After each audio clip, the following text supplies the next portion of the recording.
Lagi-lagi, pasukan Rusia melancarkan aksi penyerangan dengan UAV kamikaze Lancet pada kendaraan militer Ukraina. Rekamannya ramai beredar di media sosial Telegram pada Rabu 9 November 2022. Dalam keterangan dugaan kendaraan militer Ukraina jenis BM-21 Grad dibombardir oleh drone Rusia. Tampak dalam rekaman, BM-21 Ukraina seketika terbakar hingga hancur lebur akibat hantaman UAV Rusia. Akibat dari penyerangan ini, militer Rusia mengklaim Ukraina lagi-lagi alami kerugian besar.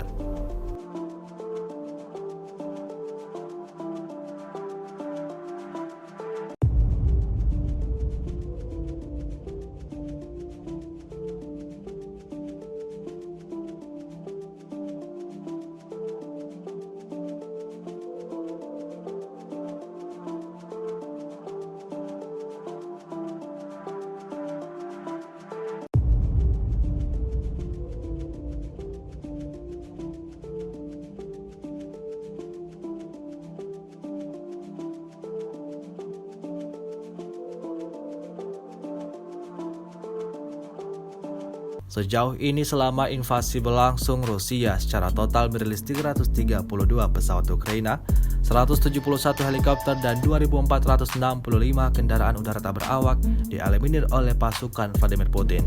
Sementara itu dari kubu Kiev, Kementerian Pertahanan Ukraina melaporkan 710 tentara Rusia dieliminir dalam 24 jam terakhir.